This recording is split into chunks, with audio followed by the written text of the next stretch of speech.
Hello, good morning সবাইকে। কেমন আছো সবাই? তো সকালে ঘুম থেকে উঠে ফ্রেশ হয়ে একদম সোজা চলে আসলাম রান্নাঘরে। সকালে ব্রেকফাস্ট বানাবো বলে। তো মেয়ের জন্য একটু ডালিয়া করব আর আমাদের জন্য একটু চাউমিন বানাবো। তো এখানে ডালিয়া আর ডাল আর একটু সবজি, পেঁপে আর একটু আলু ভেজে নিয়ে একদম প্রেসারে দিয়ে দিলাম। বাড়িতে তেমন কিছু সবজি ছিল না, ওই জন্য পেঁপে আর আলুটাই দিয়ে দিলাম। আর এদিকে দেখো আমার মেয়ে ঘুম থেকে উঠে গেছে। তো উঠে সঙ্গে সঙ্গে রান্নাঘরে চলে আসছে।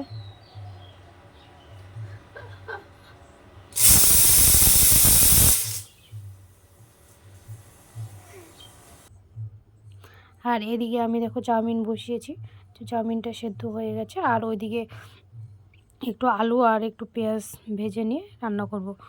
তো চাউমিনে আমি সাধারণত আলুই দিই বেশিরভাগ, আর সেরকম কোনো সবজি দিই না। তো সকালের ব্রেকফাস্টে আমাদের বাড়িতে বেশি চাউমিনটাই হয়। আর আমাদের বাড়ির চাউমিন খেতে প্রায় সবাই ভালোই বাসে। তো আমি আগে খুব একটা খেতাম না, তো এখন মাঝে মধ্যে বাড়িতে হয়, ওই জন্য খেয়ে খেয়ে আর কি ভালো লাগে এখন। আর সেরকম করে সকালে তো ব্রেকফাস্ট বানানো হয় না প্রতিদিন। তো বাড়িতে মুড়ি আছে, মুড়ি খাওয়া হয় সকাল করে। আর মাঝে মধ্যে একটু বানানো হয়, তো কোনো দিন চাউমিন, কোনো দিন পরোটা। তো তোমাদের কার কার চাউমিন খেতে ভালো লাগে অবশ্যই কমেন্টে জানিও। তো এখানে দেখো আলুটা একটু ভেজে নিলাম, ভেজে নিয়ে হালকা করে ভেজে নিয়ে তারপরে পেঁয়াজটা দিয়ে দিলাম। তো পেঁয়াজটা একটু ভাজা হয়ে গেল, তারপরে এখানে দুটো ডিম দিলাম ফাটিয়ে। ডিম সবগুলো একদম ভালো করে মিক্সড করে ভেজে নিয়ে তারপরে চাউমিনটা এদিকে দিয়ে দেবো। আর চাউমিনে আমি সেরকম বেশি কিছু মশলা ব্যবহার করি না। তো একটু সস দিই। তো সসটা আজকে ছিল না, কালকে টেবিল থেকে পড়ে সসের বোতলটা একদম ফেটে গেছে। তো ওই জন্য আর সস বাড়িতেও নেই, তো ওই জন্য আর দিব না, মানে নেই তো তাহলে কেমন করে দিব। তো একটু মিট মশলা দিব, মিট মশলাটা দিলে আমার একটু ভালোই লাগে। আর এদিকে দেখো সকাল সকাল আকাশের অবস্থা একদম পুরো মেঘলা করে আছে। আর এদিকে আমার শাশুড়ি মা যে ছোটো ছোটো আমগুলো এখন পড়ছে গাছ থেকে, সেই আমগুলো কুড়ে নিয়ে এসে দেখো, মানে এগুলো কেটে রোদের মধ্যে শুকাবে। তো এগুলোকে আমরা চুনো আম বলি।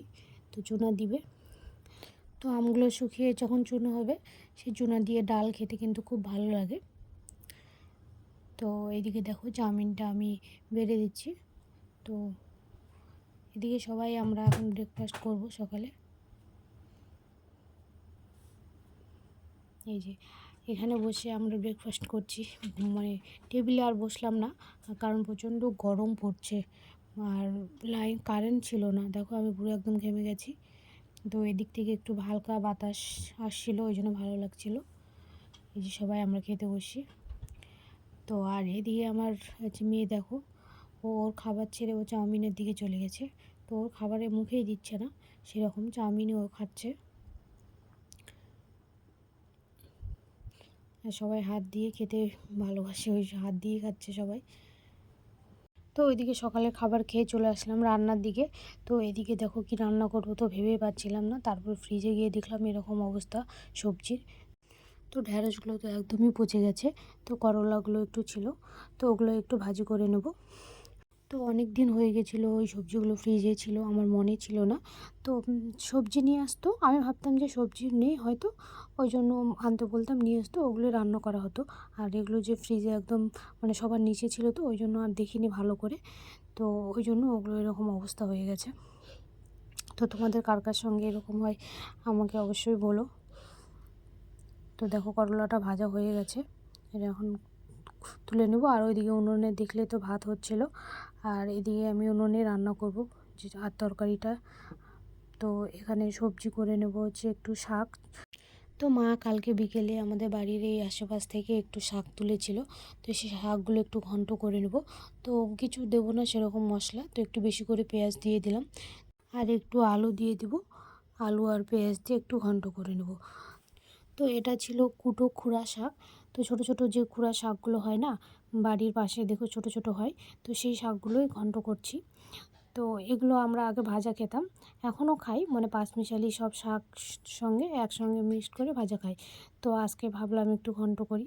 তো আমাদের পাশের বাড়ি একজন করছিল, তো ও বলছিল যে একবার ঘন্ট খেয়ে দেখো কেমন লাগে। তো ভালোই লাগছিলো, সত্যি খুব ভালো লাগছিলো। তো ওই জন্য করে নিলাম। তো মশলা তো দিব না সেরকম কিছু, তো লবণ আর হলুদ দিয়ে একটু জল দিয়ে সেদ্ধ করে নেব। আর একটু লঙ্কা বেটে দিব। কাঁচা লঙ্কা দিলে ভালো হতো, কিন্তু কাঁচা লঙ্কা বাড়িতে ছিল না, ওই জন্য আর দিইনি। শুকনো লঙ্কা একটু বেটে দিলাম, দিয়ে একটু সেদ্ধ করে নিয়ে এই যে জল শুকিয়ে গেছে। এবার একটু কষিয়ে নিয়ে ভালো করে ঘন্ট হয়ে গেলে নামিয়ে নেব।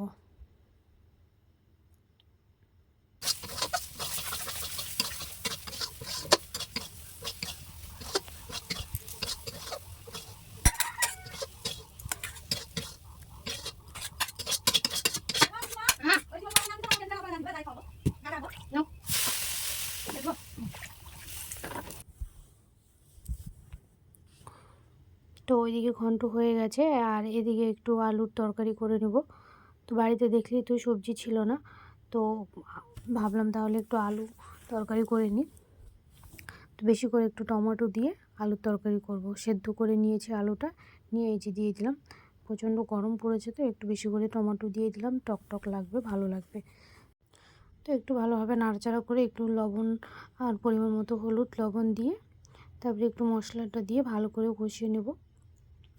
নিয়ে একটু সজনে ডাঁটা দিব, সজনে ডাঁটা দিয়ে রান্না করব। তো বাড়িতে একটু সজনে ডাঁটা ছিল, সেগুলো দিয়ে দেব। কালকে এনেছিল, কালকে তো খাওয়া হয়নি সেরকম, তো আজকে একটু ভাবলাম তাহলে দিয়ে দিই, নষ্ট কেন করব, দিয়ে দিই। তো ওই জন্য একটু আলুর ডালে সজনে ডাঁটা দিয়ে দিব। আর সজনে ডাঁটা খেতে ভালোবাসে, অনেকেরই পছন্দের না, কিন্তু আমাদের বাড়ির প্রায় সবাই ভালোবাসে। কিন্তু শরীরের জন্য আর খাওয়া হয় না সেরকম, কারণ সজনে ডাঁটা খেলে তো লো প্রেশার হয়ে যায়। আর এটা খেয়ে সত্যি আমার শাশুড়ি মার একটু লো প্রেশার হয়েছিল, আর ওনার সজনে ডাঁটা খাওয়া বারণ, তবুও খেতে ভালোবাসে। আর এখন তো সজনে ডাঁটার সিজনও প্রায় চলে যাচ্ছে, কারণ দেখতেই তো পাচ্ছ কেমন মোটা মোটা হয়ে গেছে। তো এগুলো সেরকম ভালো লাগবে না খেতে, তাও আর কি ভালোবাসলে সবই ভালো লাগে, তো ওই জন্য আর কি দিলাম। আর এদিকে কয়েকটা মাছ ছিল কালকের, সেই মাছগুলো দিয়ে দিলাম। তো ওইদিকে রান্না আমার কমপ্লিট হয়ে গেছে, আর এদিকে আমি সব পরিষ্কার করে নিচ্ছি, একটু ঝাড় দিয়ে ভালো করে সব কিছু পরিষ্কার করে। তো এখন বাজে মোটামুটি ওই 11:30 12টার মতো। তো এই 11টা 12টার মধ্যে আমি রান্না কমপ্লিট করার চেষ্টা করি, কারণ তারপরে মেয়েকে খাওয়ানো স্নান করানো আছে, ওই জন্য। তো আজকের মতো ভিডিওটা এই পর্যন্ত। আপনাদের কেমন লাগলো অবশ্যই জানিও।